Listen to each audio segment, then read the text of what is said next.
For this video, I'm going to be talking about my thoughts about the CW crossover, the Heroes vs. Alien Invasion story, which is a crossover between Supergirl, Flash, Arrow, and Legends of Tomorrow. And I'm going to be talking about my thoughts about this crossover, and this is all just my opinion of this. I will say this, that all these shows have been doing quite well this year. They've all been well written, and I had my reservations at first with last season's Legend of Tomorrow, but this season they've been doing quite well. And all four of these shows are probably the best DC superhero shows on the air. I know some people like Gotham. I personally don't care for Gotham, but I really love these four shows, and this year they've been doing quite well. Now, last year we had another crossover between Flash and Arrow, and I think there's a big difference between these two crossovers. I much preferred this year's crossover over the last one. For this crossover, it was supposed to be a sort of introduction to what became Legends of Tomorrow. You know, the Flash episode, which was Legends of Today, that episode I thought was quite rushed, and, things progressed on a much quicker manner. And, quite frankly, I was not impressed with the actor who played Vandal Savage, Casper Crump. And that was one of my nitpicks about the first season of Legends. He lacked the presence that Phil Morris, or I think the name is Miguel Ferrer, gave the character in animated form. And also, I didn't much care for the actor playing Hawkman. I like the actress playing Hawkgirl, but the actor playing Hawkman, he just didn't impress me that much. There were highlights to that episode that I liked, but I felt that it was a bit rushed. The Arrow episode, Legends of Yesterday, I felt the episode was well written and things progressed well. And for that episode, there was if I'm remembering correctly, a sort of dream sequence, sort of time-altered sequence, and I'm not normally a fan of those. And we're going to be talking about that with this newer, my feelings about that with this newer crossover. But anyways, for the Arrow Legends of Yesterday episode, there was, sort of that. But for that one, it was a good written episode. I also like that Speedy reference, heroes resting on a farm, which is Agent Ultron reference. I like the Nth Metal reference and other things. So, for that 2-episode crossover, I felt the Flash episode was a little bit too quick and didn't really establish characters very well, and I wasn't impressed with some of the actors, namely Hawkman and the actor playing Vandal Savage. The Arrow episode I felt was a little bit better written. And again, there's, to me, in my opinion, a big difference between these two crossovers. Between that 2-episode crossover and this 4-episode crossover. And this 4-episode crossover is loosely based off the DC Invasion story, which is a event had its own issue series where the Dominaires are planning to invade Earth. The first part of this story, which is the first issue, is just the Dominaires, joining up with various aliens, including Panty Guardians, which is Hawkmen, and them planning out their attack and their first strike in Australia. The second issue was the various DC heroes joining up and battling the aliens and eventually defeating them. The third issue was one of the Dominators coming up with a virus that attacks the various metahumans and superheroes, and how the heroes join together to find a cure for that disease. Anyways, it was a 3-issue series with various tie-ins that these episodes are loosely based off of. Now, the Dominators did appear on the early episodes of the second season of Young Justice. In fact, it had the title Invasion. They were in this cartoon, the very small aliens who were abducting metahumans, as they did in the comic, and were experimenting on them and enhancing their abilities. Because it was revealed in the comic that the Dominators were using the invasion as a front. They really wanted to experiment and explore the metahumans and their abilities and so on.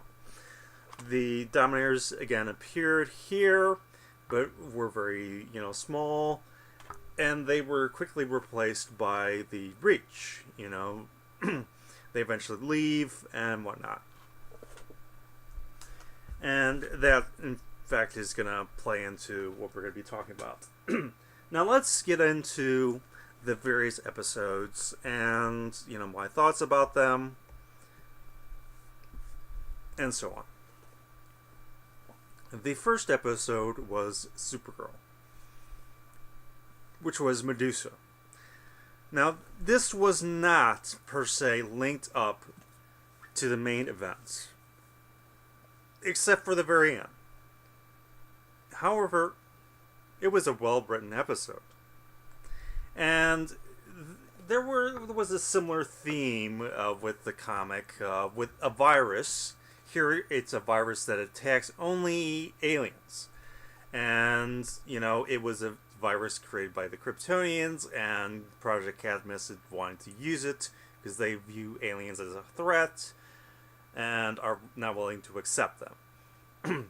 And it's revealed that Zor-El, in fact, created this virus. And Zor-El, to me, came off as very cold-blooded, which very much reminded me of the Zor-El who appeared on the TV show Smallville, who was also quite cold-blooded. We also have Alex coming out to her mother. And, it was a very beautiful scene, quite frankly. Because her mother was already accepting, already knew, already suspected, and, already accepted her. And I thought that was handled quite well. It's a situation I was, in myself, with my father. So that very much resonated with me. And,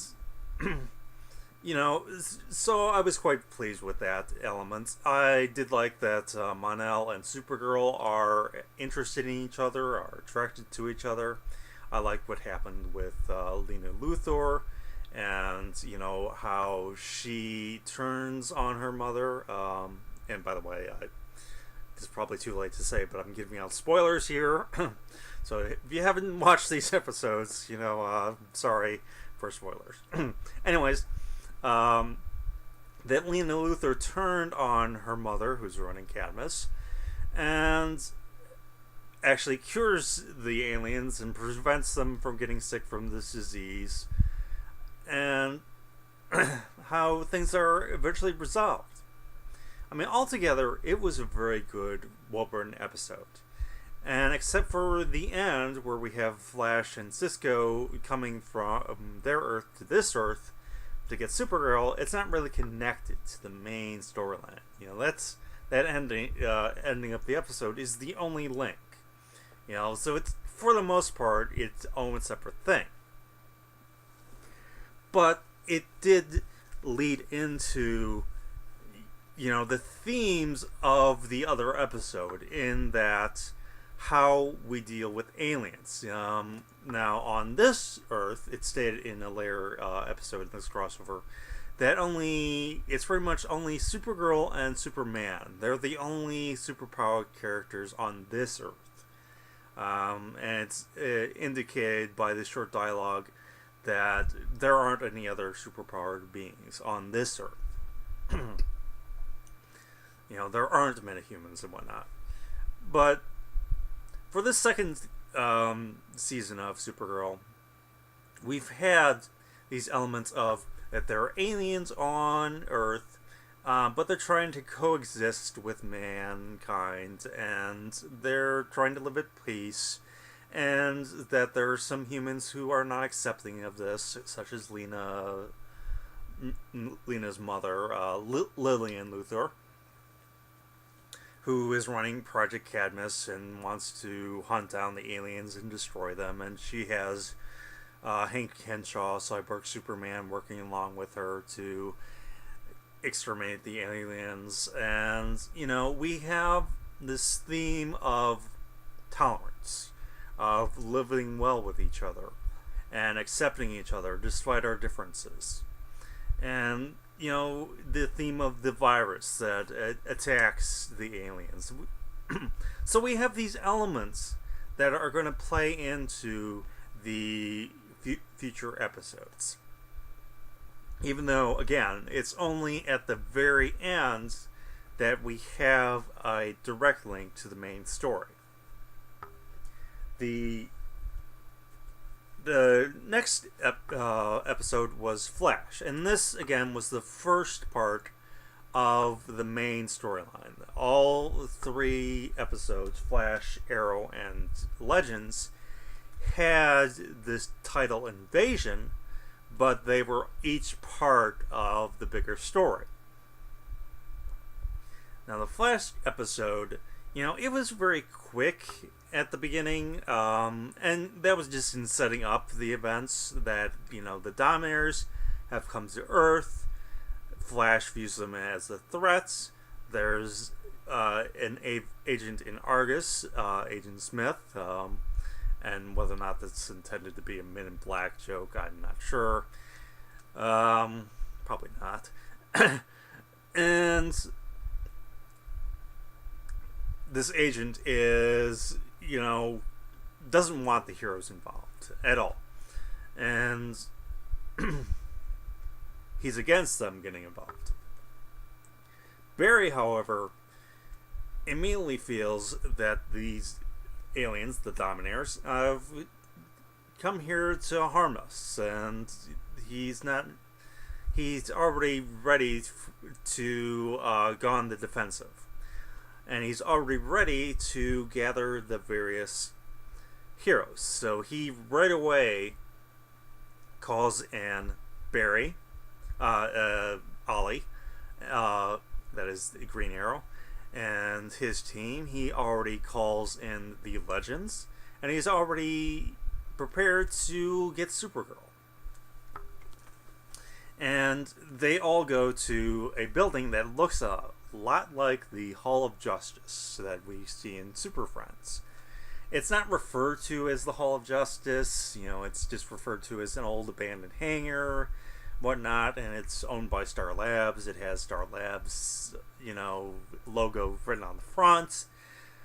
But, it still looks a lot like Hall of Justice, and it's probably the only, live action Hall of Justice we'll ever get. And I say that in quotes, of course, because it's an obviously CGI sequence, but I'll take what I can get. If this is the only live action Hall of Justice that we get, I can maybe live with that. Even if it's not called Hall of Justice. Even if they don't say the word Super Friends or Justice League. And all the teams together, and I felt that they interacted with each other quite well. And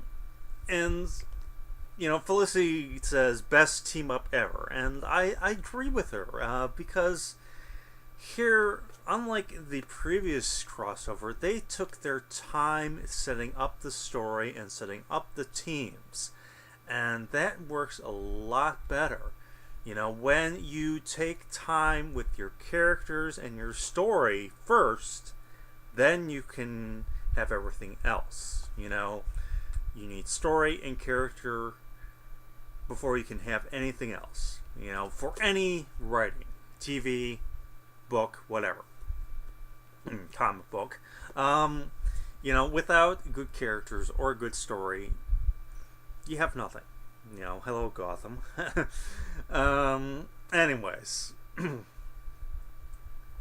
so for the Flash episode, I thought it was a well-written episode. Again, a quick beginning sequence, but they took their time with the teams interacting with each other, getting to know these characters, how they work with each other, and setting up the story.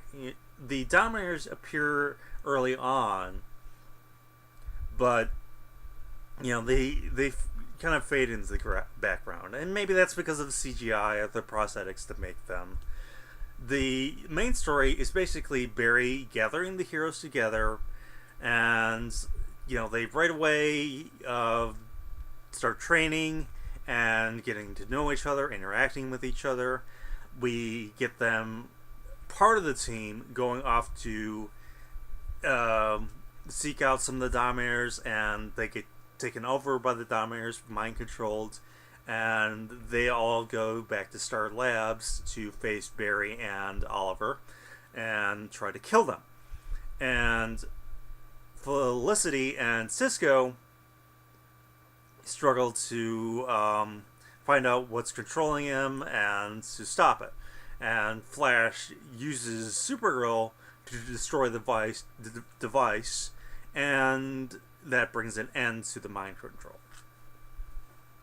We also have the team dealing with the consequences of the Flashpoint event that Barry caused, and the Legends finally learn about this event. A buddy of mine and I were both wondering, how is it that the Time Masters and the Legends weren't aware of this event and didn't deal with this event? And so it's nice to finally, for them to at least talk about and the consequences of it, how Barry's changing the timeline affected everyone, and so on. And it's referred to very briefly that the Dominators are kind of little green men. And I felt that was sort of a reference maybe to Young Justice. Maybe that's just me, but because the Dominators are depicted as being very small and are green in color for this cartoon, I thought that was kind of a reference. For the crossover event, they're very tall and yellowish, kind of more like what they looked in the comic, and very true to their comic book look. But that reference, I felt, was a neat little nod to Young Justice, whether it was intended or not. And they also did a good job in maintaining the subplots for this episode and for the future episodes.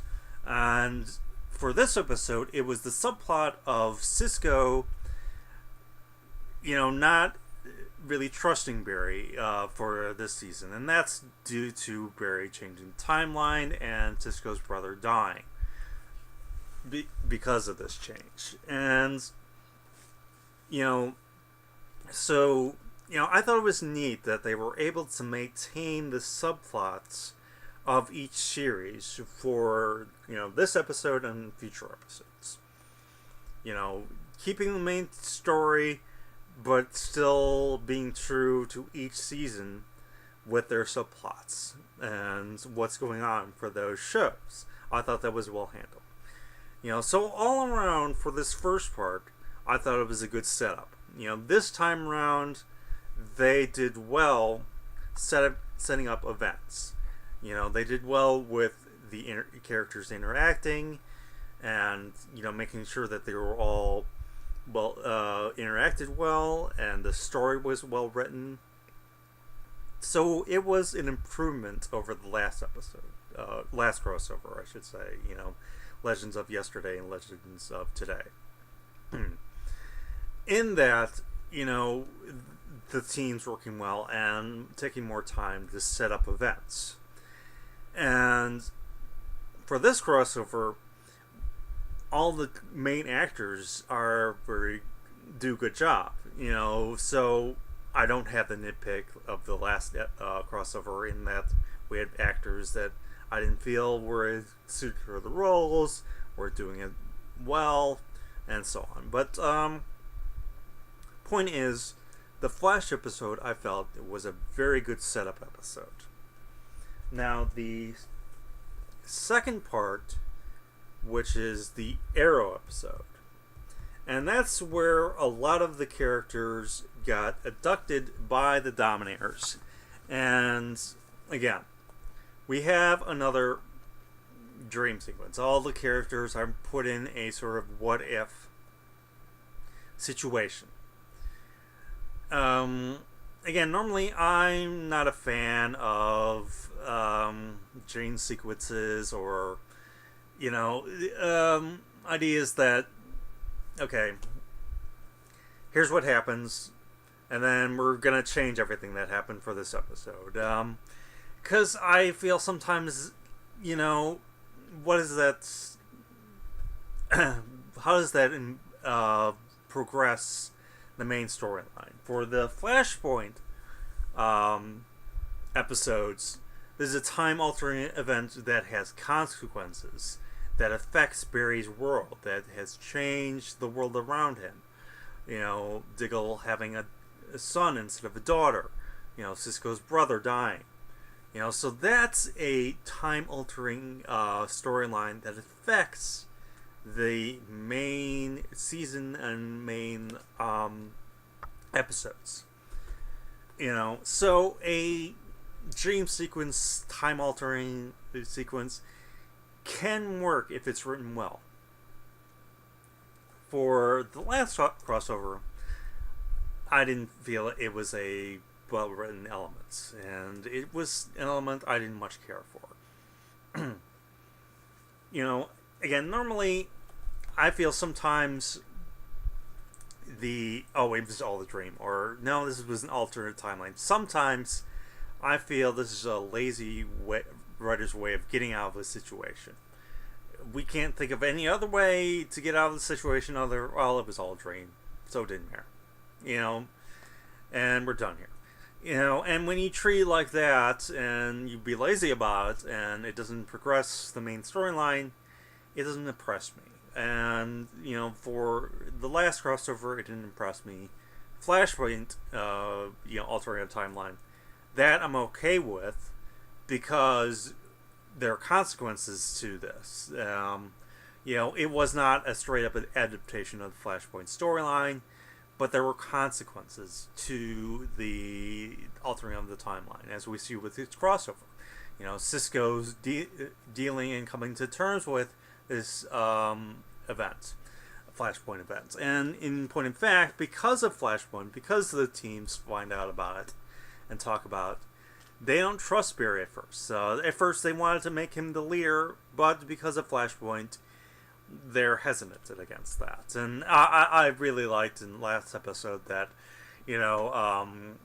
Flash Barry was not I'm sure what their next action was going to be, but Oliver was giving him cues, and Barry was following along, but White Canary was like, are we supposed to pretend that it's really Oliver talking? But anyways, I'm probably veering off my main topic. So for this episode, we have a sort of dream sequence, but this time around, I think it was a little bit better written. And maybe because it reminded me of the 90s Batman episode, Perchance to Dream. In that, here we're seeing what Oliver's life would have been like if he never got stranded on the island and was gonna get married and, to Laurel, and his family was happy, he was with his parents, his sister was happy, and all these other things. And she, in fact, because she has been so out of it for recent seasons, she's resistant of this, of leaving this fictional world. She wants to embrace this fictional world. She doesn't want to go back to the real world because she's unhappy and because it's painful.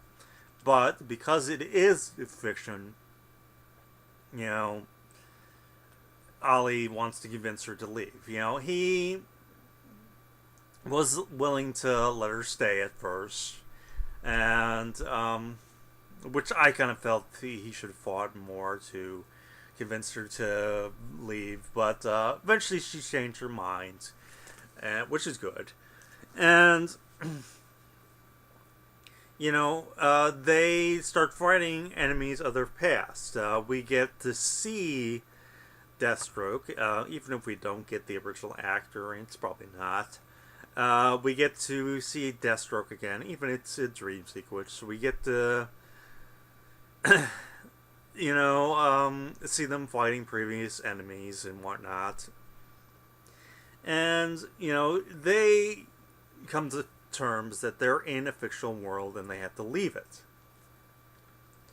And, they have to fight in order to do that, and they eventually get out of the pots.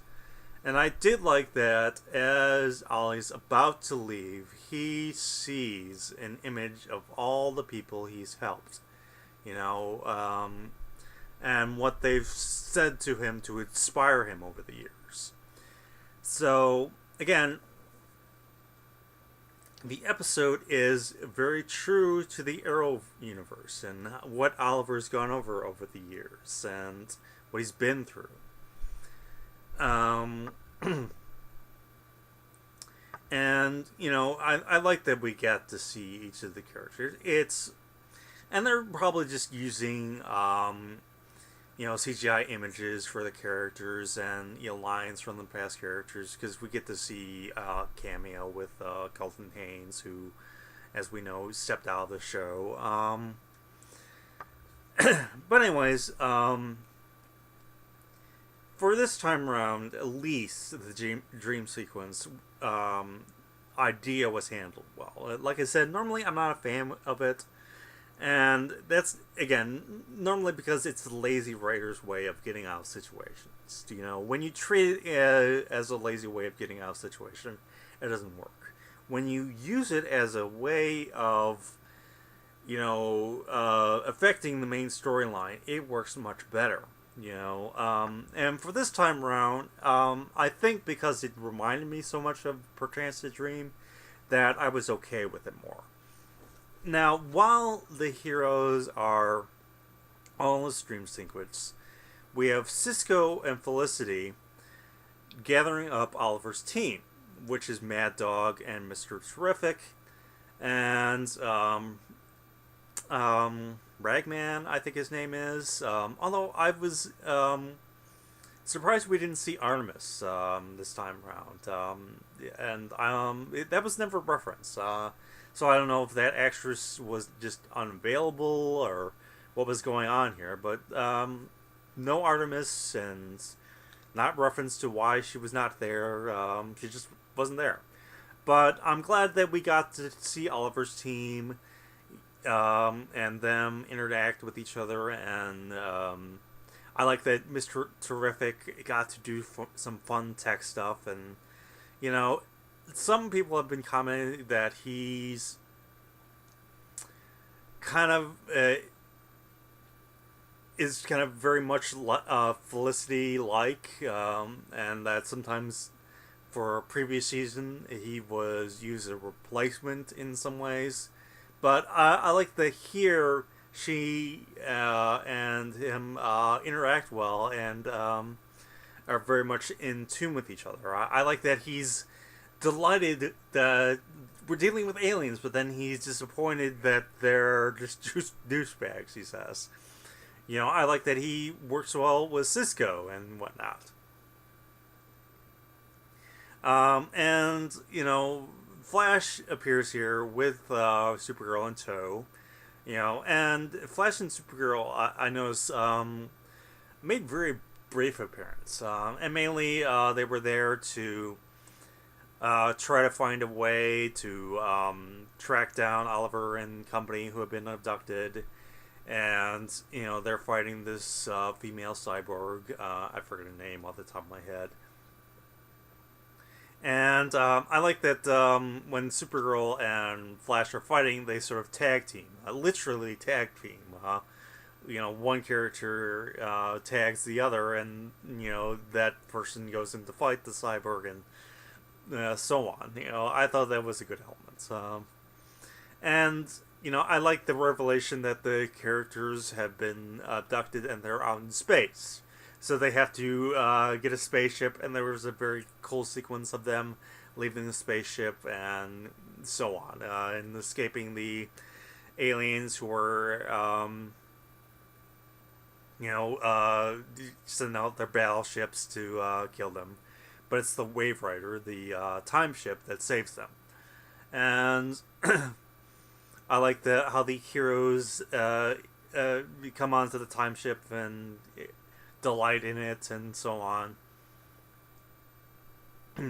And it's revealed that the Dominators weren't just putting these heroes just to put them in to a dream sequence and get them away. No, they were actually studying them, and they were doing that so on the one hand because they've been very interested in metahumans, as in the comic, and they view them as a threat, so they're coming up with a weapon to get rid of the metahumans, and just stop them outright, because they view them as a future possible threat. And all around, this was a good episode. Like I said, I'm on the fence with Dream Sequences. This time round, I thought it was done well, and maybe part of that's because, again, the reference, it was in tone with perchance Dream. I felt it was more true to Oliver's storyline and how he's, where he is in the, his life right now, and how things have changed for him, and so on.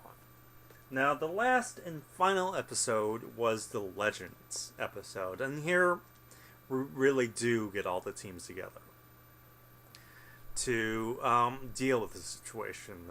At first, the Agent Smith character, he doesn't want them involved, and in point of fact, that's going to play into the storyline. Now here, the teams gather around together, and they want to find out what the plans are for that the Dominators have. The Dominators want Barry Allen to give himself up. And, again, we're dealing with the results of Flashpoint and how Barry feels about it, how he feels guilty about it.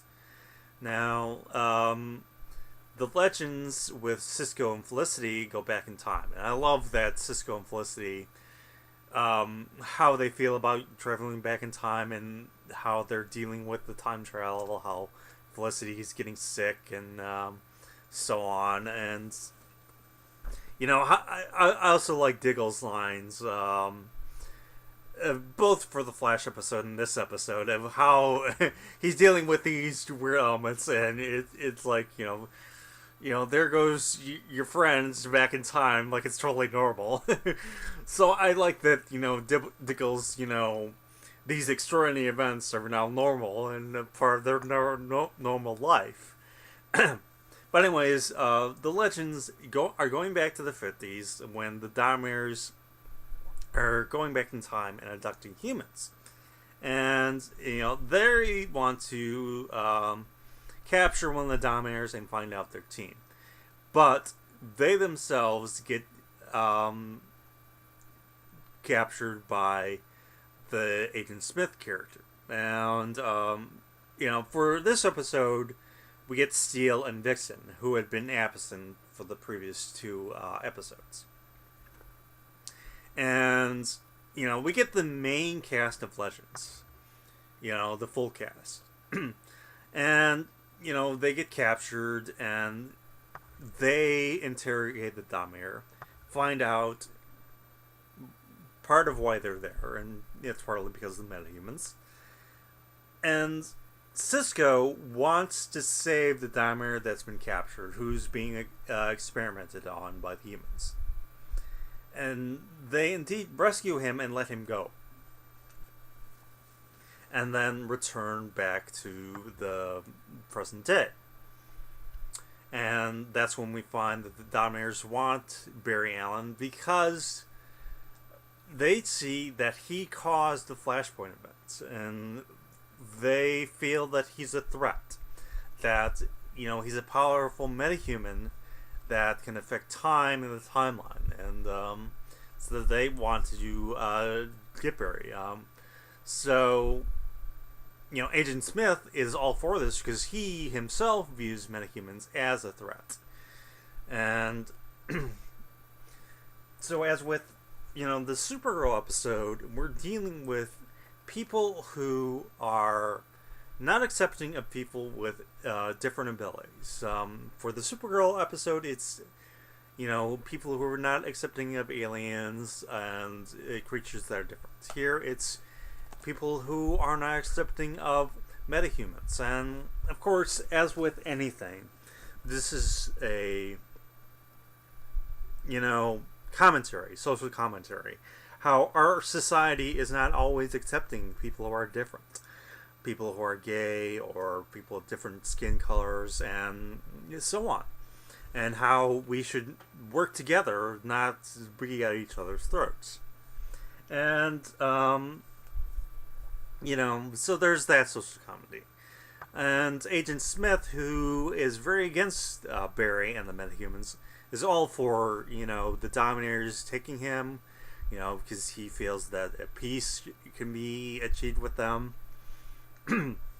But the various teams gather together and say, no, Barry, you're not giving yourself up. We're going to fight. And Cisco finally comes to terms with, Flashpoint, because he realizes that he himself has changed time, in that he let a Dominator free in the past, and, he's talking to him in this present day, and, he realizes that, oh my gosh, I've done the same thing Barry did. I've affected the timeline, and, I've affected events that are affecting us today. So, finally, he forgives Barry and says he's his friend again. He's been reluctant to say that earlier, but now he's finally come to terms with Barry. And, Barry's still very hard up himself about Flashpoint, but, Cisco at least is willing to forgive him. And, so the teams are working together. And by the way, I thought it was very good that Felicity and Cisco are the ones that saved the Legends from being imprisoned, and the whole tech support line and whatnot. I thought that was very funny and fun moments. But anyways, and we have a very excellent final battle where all the teams gather together. The Legends, Barry, Supergirl, Oliver, and, at least Spartan and whatnot. We don't get Speedy. Speedy in full costume did appear in the Flash episode, but that was pretty much it for her being Speedy. She was pretty much absent, mainly because she's, not entirely over being captured and whatnot. So we have the main group, gathering together, and they're fighting, the aliens on a rooftop helicopter landing pad. And while this is going on, the team is dealing with the aliens who have descended and are about to, drop a bomb that's going to destroy the metahumans. Just as Cadmus has a virus being descending to, destroy all the aliens, the Dominators are going to drop a bomb to destroy all the metahumans. And the team has to stop it. We have Firestorm, going to do that. And incidentally, as true with each episode dealing with subplots, we have Dr. Stein, Martin Stein, dealing with that he has a daughter now. And this is not an event that Barry caused. This is what changed the timeline he caused. He's at first resistant of this, that he changed time, that he has a daughter now. But now he's more accepting of it.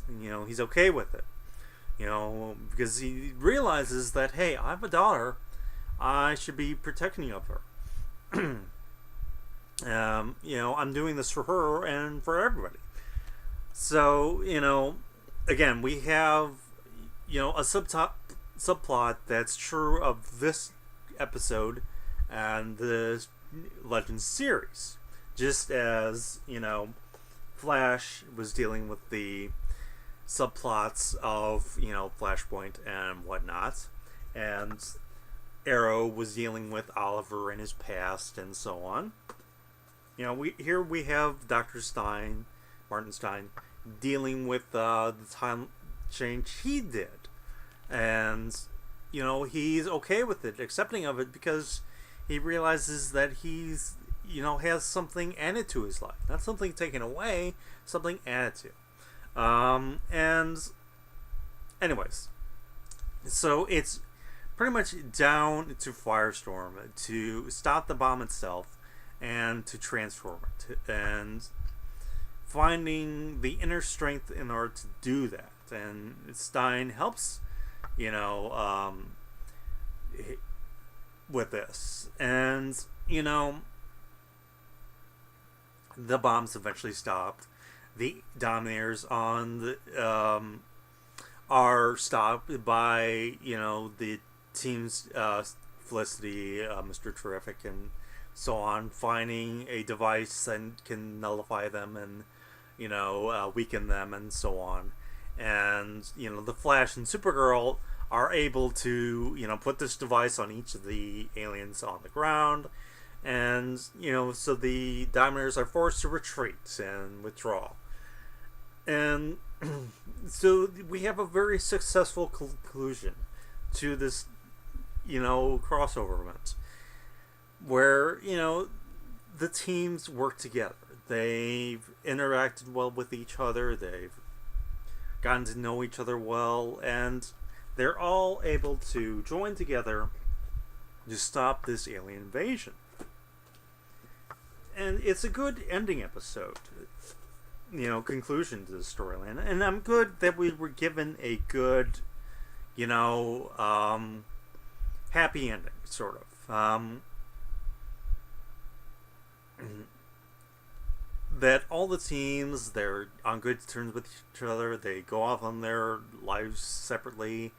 That, and they're all at a good place at this moment. So I thought that was very good.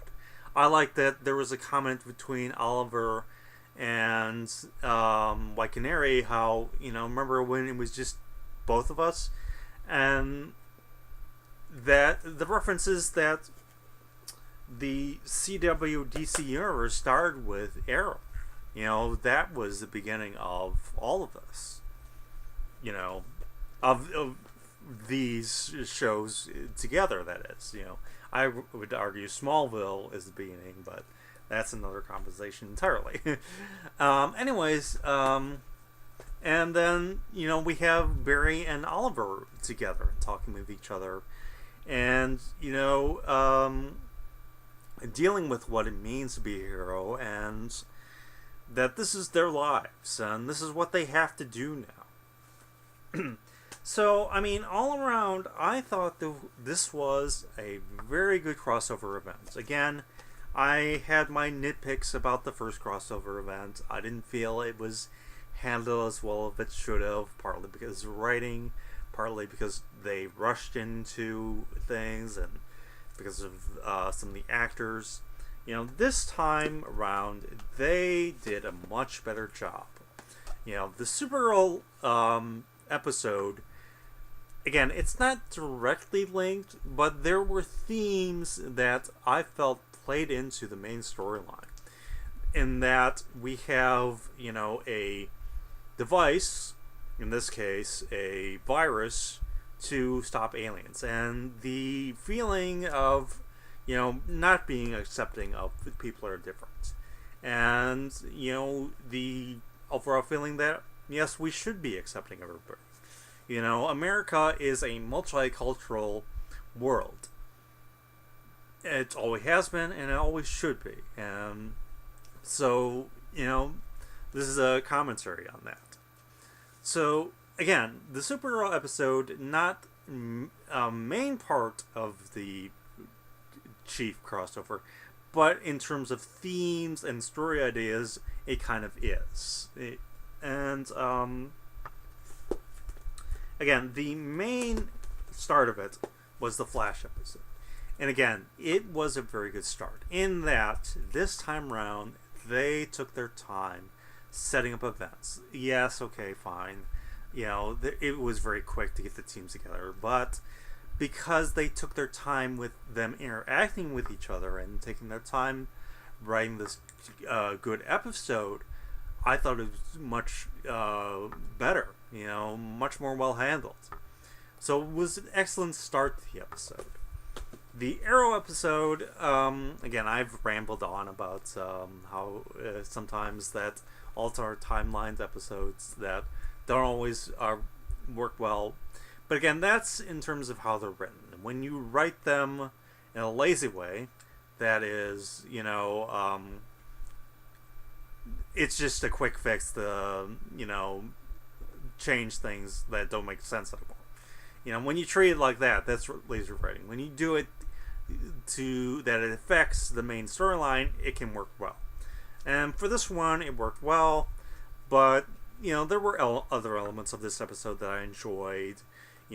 Oliver's team working together, even though we don't get Artemis, and Oliver, dealing with where he is in his life now. That, he's coming up to 10 years, of him making a change. 5 years, in hell, 5 years as the Arrow or Green Arrow, and where he is now in his life. Then we get the final episode in Legends, which is an excellent conclusion to events. We get all the teams together, all of them working together. We get elements that are true of this series with timelines being changed. So it's in this episode we get the Flashpoint storyline being resolved, and people coming to terms with it. And I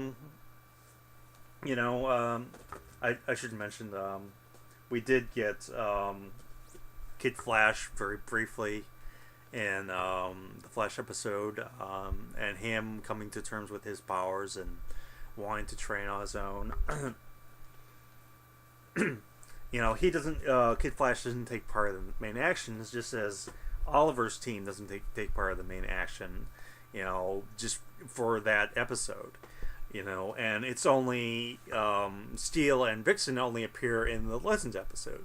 So we have episodes where the minor characters of each series only appear in those episodes that they're usually cast in. But anyways, it was a good conclusion. So those are my maybe rambling thoughts about this crossover event and how I feel about it. Again, I thought it was very well done, and it was a improvement over the last crossover. Again, these are all my opinions and how I feel. I don't ask everybody to agree with them. It's just how I feel about it. But again, it was a very good crossover event. I'm very pleased with it. I think DC uh, television with these shows can go very far. All these shows are well done. Arrow was the start of all this. Despite whether nitpicks some, maybe had about this series, I still love it. And Flash, I was resistant at first, but I came to really adore this show. Legends, again, I was on the fence with the first season, but the second season's been doing well. Supergirl, I've liked from the get-go. Now, Constantine should be included with the Arrowverse, especially because the actual actor appeared on Arrow. I enjoyed this series. My only complaint was that sometimes I felt it was a little bit too supernatural, like the TV series Supernatural. And by that, I mean the CW Supernatural. I felt sometimes this kind of was a little bit too much like this. But that's a whole other discussion. It's still part of the DC TV universe in respects, and for that I accept it. I've already mentioned that I'm not really into Gotham. I know some people are, and that's fine. But the point is, for these shows, they're being well written, well handled, and this crossover event has me excited for the future. That they can do so much. And, it's been stated that there's no limit to where they can go. I mean, let's remember that Smallville Absolute Justice was the highest rated show of the series because we're dealing with, full costume superheroes. Anyways, I probably rambled on enough. I hope you enjoyed this review and my thoughts on this. I hope it hasn't been too lengthy for you, and I hope you've enjoyed it. Take care and have a good day.